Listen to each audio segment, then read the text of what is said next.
Welcome back, everybody.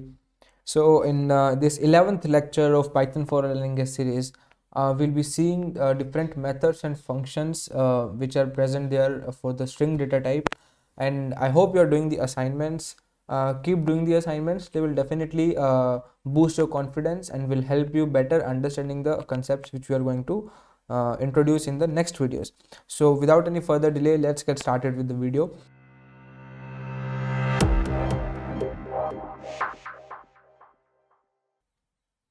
And so the first one is the length function. I've already told you about length function. What a length function does is it will give us the length of a string, length of the what is the length of the string. For example, I say, let's say I go for a sub is my variable name, and my length is sorry, my string is production. Okay, now if I want to check the length of this production, means number of characters it will give me, I can simply write len and I will input the brackets, and inside these brackets what I can do is I just write my variable name. I can also write my string name. There's no problem, because string and variable are basically the same thing here, because if I write production, it is definitely equal to sub, so it will give me same results. So it gives me that there's are 10, the length of the string sub is 10. It means that there are 10 characters. That is, first one is p, r, sec 2, 3, 4, 5, 6, 7, 8, 9, 10. Correct. Now one thing to notice here is, if I change my variable, let's say my second variable is subject to, and now what I have done is everything is same, production, and I have just given an extra space here by mistake, let's say. Okay, and now if I check the length of this length of subject 2, that is a sub2, now it will not give me 10, it will give me 11, because it will also count this space as a character. So if I, let's say, after this space I also add the comma.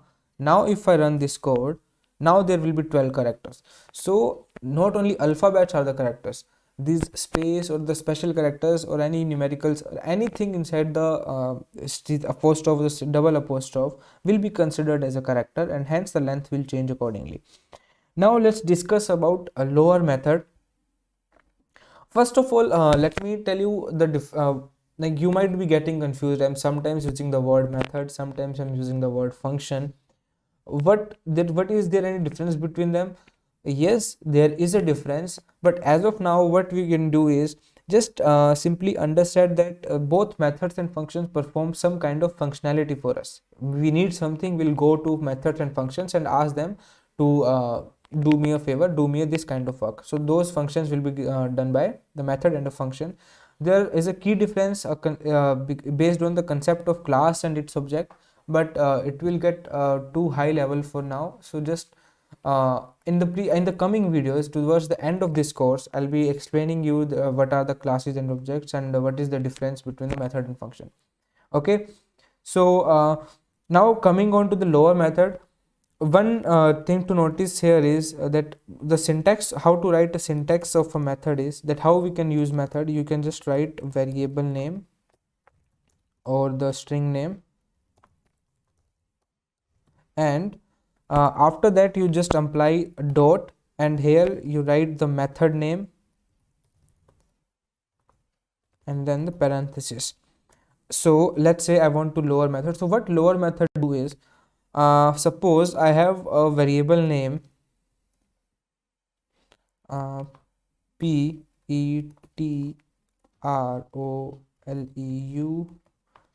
petroleum, from scratch. Okay, this is my variable name. Now there are sometimes there are capital letters, sometimes there are small letters. So what a lower method does is, lower method will convert all the string to a lower alphabets. So if I go for the syntax of this lower method, this is the that I will write my variable name here, that is var, dot my method name, that is lower, and I'll just input this, and let's see what is the result now. So it is showing me Petroleum from scratch. Everything has been converted to the lower alphabets here.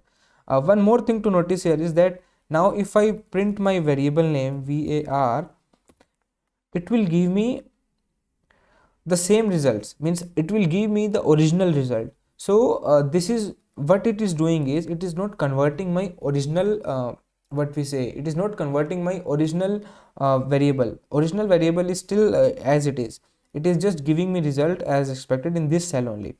Now let's look for the upper method.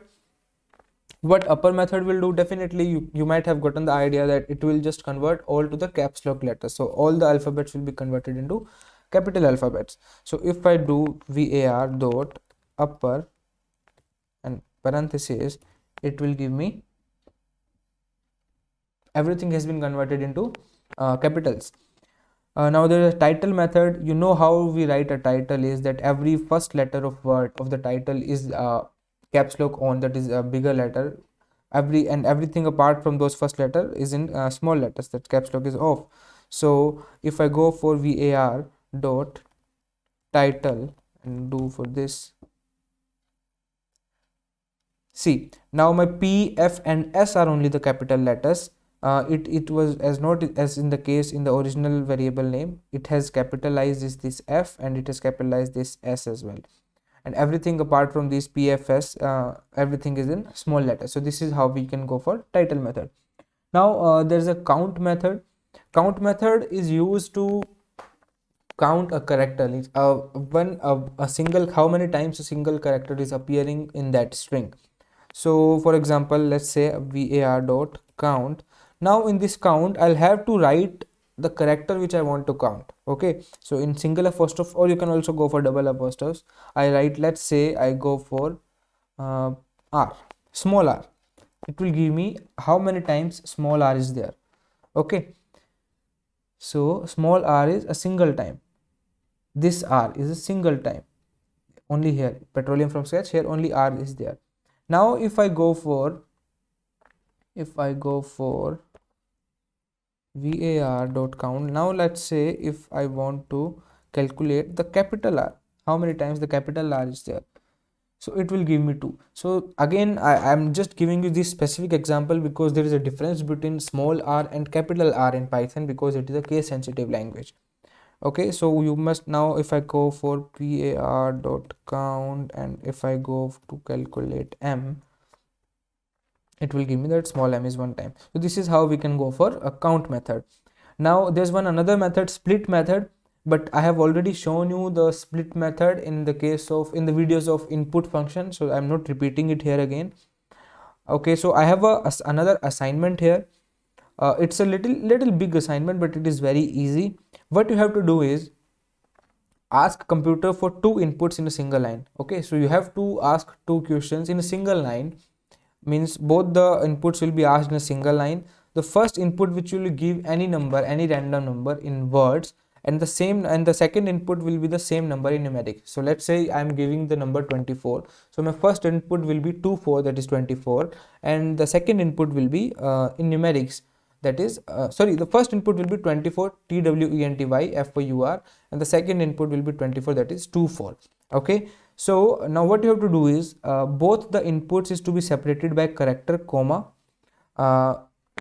Hint there, use split method for splitting this with the comma, and then print the length of that word. Whatever the word you have given in the first input, just print the length of this word, and then print that word in all capital letters using a method which I have told you that you will use upper method there, and then print the count of any character in this word. Whatever the word you have given, just count any character, how many times it is being repeated there, and then print the data type of the numerical value, that is the second input you have given in the numerical value. Just print the data type, and then this convert the data type to a float type here. Okay, so this is assignment. This is a bit lengthy, but it is very easy. One suggestion I want to give you is that whenever you want to write a code for a problem, just divide that problem in some steps. So I have already divided it for you here. What you can go for, just go a step by step, and you will definitely complete the problem by the end of all the steps. So this is this is it for the methods in strings. This is the part one of this video. In the second video we'll see some more methods and functions that are very useful in strings. So I'll see you in the next video. Thank you.